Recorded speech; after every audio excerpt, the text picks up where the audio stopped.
I just want to share, to inform that Dr. Jayanta On has very great faith in Brother Theo.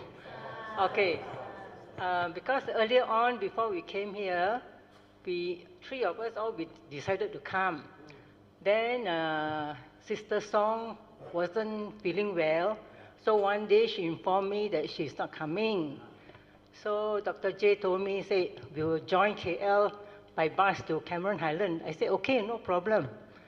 Then eventually, Sister Song says she can go, she's feeling better. And then I told her, I said, if you're not feeling well, and she said she's worried for Dr. J, because he is also not too well. I said, if that's the case, both of you not feeling well, then it's okay, Sui Yan. We can go, we go, we cannot go, it's okay. But one day, Dr. J wrote to me. She says, Zoe, if I need to crawl, I will still go for the retreat. That shows he has great faith in you, Brother Theo. Sadhu. That's why when you have the faith, that will drive you. Faith is very important. Then I used to tell the Singaporean people, I said, last time there was also one Kayamita, many years in the Dhamma already, also went for ordination, everything. Then when he attended my Thursday class at Sri An's house at that time, for the first few weeks, he from Malacca come down, not KLPJ nearby. And you know what happened? Like I told them, for the first 3 days, he cannot understand what I teach or the Bali or what he used to learn. Then luckily he came and approached me and talked to me. Then I explained to him, I said, you are not the only one. In fact, most of them come also cannot understand what I say and felt like shock, completely opposite of what they used to learn on. That's why truth is the opposite of what the mundane mind thinking think is logical and can accept. But truth is always the opposite of what logic is, most of the time. In fact, if I'm not wrong, all the time. Because your mundane thinking mind believe this is all very real, understand? The world, the experience that you have gone through, the form and mind, everything is so real, like you see. How can you say it's not real? Especially your physical body. That's why whatever you take as real is actually not real. That everything you think is really can be owned, can be possessed, or belong to you. They don't really belong to you. That's why it's all opposite. Then the teaching is, don't do. Don't try to know. Don't develop any arising of thought. You sure go cuckoo, understand? Don't want to know, don't want to do that, who meditate? Understand? Everything is like the opposite. Then no method, no technique one. Understand? The emphasis is only on understanding. Then stay at the heart. Nobody taught. And sometimes monk, if you tell them, stay at the heart, scold you, understand? Don't stay there. They prefer you to stay up here. Understand? The forehead. And now you understand, you tell me where you want to stay.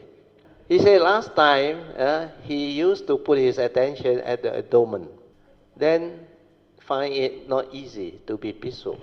He said recently, he remembered, I said, stay at the heart. So she stayed at the heart. Wow, very peaceful. Not much thought. You tell now in your own words, you share better.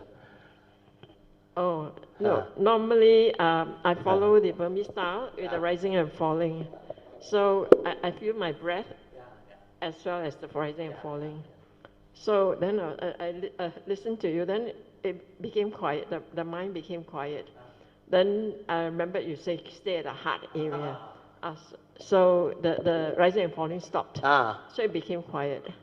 And then I I stayed at the heart area. Quiet. Then it became very peaceful. Sadhu, sadhu, sadhu.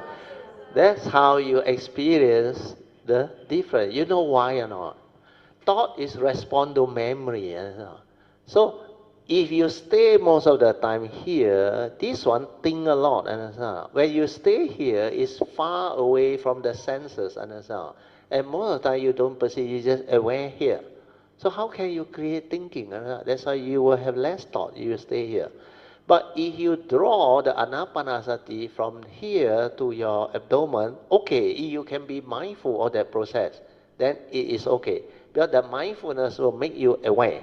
You don't think. But most people, you are so conditioned and so habitual, when you do this, you cannot get the anapanasati mindfulness. What happened?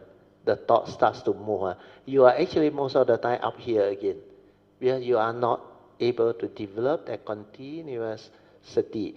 Then here, because he frequently do last night the rising falling, this one not stable. So the awareness of it is not stable. That's why he cannot stay here. If you can stay here all the while, really mindful of that movement, it can be very peaceful. Well, in the early years, I accidentally did it. I already know how to lie down everything. Then suddenly, one day, I just relaxed, maintain aware, I sat. Then I can be aware anywhere. Then suddenly, I went down to the abdomen there, without doing rising, falling before. I haven't done it before. Then I stay there. Wherever I lay my awareness, I can be mindful. Then I went into that very deep state of silence. But here also not at the brain, not at the brain. Because I can be fully aware. But then after that, I understand already. I just move on. That's why later on when I came out to share, I said, whatever method, technique you are familiar with, you can continue to use. It's just a skillful means to initially train you to be aware at the point where your object of meditation is. That's why the Buddha started anapanasati. Kaya Nupassana means any part of your kaya that you can develop mindfulness, just develop it. Then after you develop the mindfulness already, you're supposed to stabilize it. Then move on to daily mindfulness. Mindfulness of the four postures. Then mindfulness of sati sampajana. Mindful of all action, all movement in the present moment with clear comprehension. That is the training. Kaya Nupassana. Then your wisdom will come, your understanding will come. So all this is for you to develop as understanding so that you know how to meditate. That's why you meditate with understanding, you won't go wrong. We should all rejoice with the good sharing, especially Jayanta. Sadhu, sadhu, sadhu.